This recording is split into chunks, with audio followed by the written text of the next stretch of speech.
Bonjour à toutes et à tous, j'espère que vous allez bien, c'est avec plaisir que je vous retrouve aujourd'hui pour cette nouvelle vidéo. On va parler cyclisme, vélo, on va parler du fameux coup de bordure et on va voir grâce à des schémas, des images, des vidéos comment se déroule un coup de bordure et comment ça peut se produire tout simplement par exemple sur le Tour de France ou sur les grandes courses cyclisme. Alors qu'est-ce que c'est que le coup de bordure? Déjà pour qu'il y ait un coup de bordure, il faut qu'il y ait un vent qui soit favorable pour causer un coup de bordure. Alors généralement il faut un vent qui arrive de trois quarts face ou de trois quarts dos. Donc il peut venir de la droite comme de la gauche sur la route. On va prendre en exemple ce schéma. Donc là c'est un vent de trois quarts face venant de la gauche. Donc les coureurs qui vont vouloir faire un coup de bordure vont mettre leur équipe à rouler à l'avant du peloton très fort pour justement créer un coup de bordure. Alors comment ils font?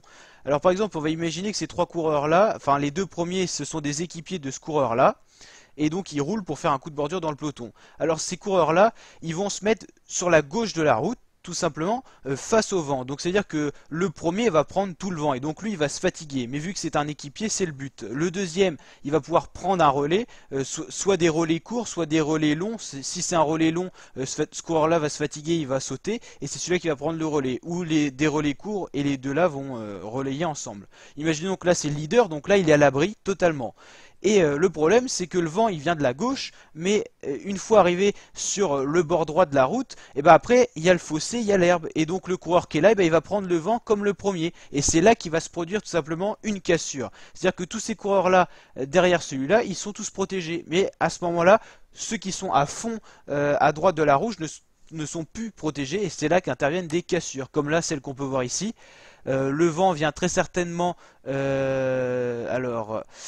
Là, on va plutôt prendre ça, c'est plus visible. Donc là, le vent, il vient de la gauche de la route. C'est pour ça que les coureurs se mettent à la gauche. Sauf qu'une fois qu'ils sont arrivés à fond à droite, eh ben, ils peuvent se prendre un coup de bordure, comme on a vu sur le schéma ici. Et ça peut faire plusieurs grappes dans le peloton. Ça arrive souvent. C'est aussi ce qu'a subi Thibaut Pinot avec le coup qui a bien joué la Quick Step lors du Tour de France 2019. Donc on va essayer de voir d'autres schémas. Donc le vent peut venir de la gauche comme on l'a vu tout de suite ou de la droite. Il faut que ça soit trois quarts face ou trois quarts dos à peu près, hein. Si c'est que de face ou que de dos, il n'y aura pas de coup de bordure. En tout cas c'est pas favorable et c'est beaucoup plus rare. Voilà, donc bah là encore un exemple de coup de bordure. Alors le coup de bordure, ça peut produire plein de grappes. Plus le vent est fort, normalement, plus le coup de bordure a de chances d'arriver. Et bien sûr, plus le vent est faible, bah, moins il y a de chances qu'il y ait de coups de bordure. Voilà, on va regarder aussi encore d'autres images.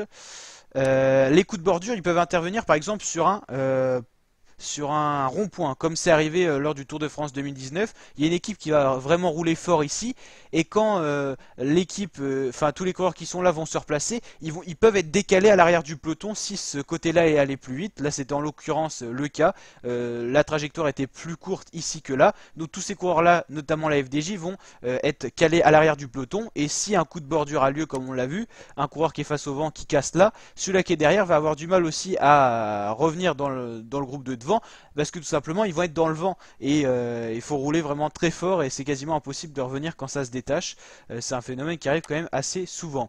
Là on peut voir un autre coup de bordure qui avait été fait lors du Tour de France 2018 avec toutes les grappes successives et donc selon l'inclinaison du peloton on peut savoir d'où vient le vent et voilà, notamment Laurent Jalabert qui avait un peu expliqué le coup de bordure et il expliquait très clairement que quand tu es, par exemple, comme on a vu tout à l'heure avec ce schéma là, quand on est à fond sur un côté et que le vent vient de là, bah là c'est là qu'interviennent les cassures. Alors c'est pas forcément celui-là qui va sauter, ça peut être celui-là, ça dépend aussi de l'état de fatigue des coureurs. Mais par contre un coureur qui est face au vent et qui est fatigué, bah là c'est forcé que ça va casser quoi. Donc voilà, j'espère que cette vidéo vous a plu, si c'est le cas n'hésitez pas à liker, à vous abonner à ma chaîne YouTube pour d'autres vidéos de ce genre. Allez, ciao!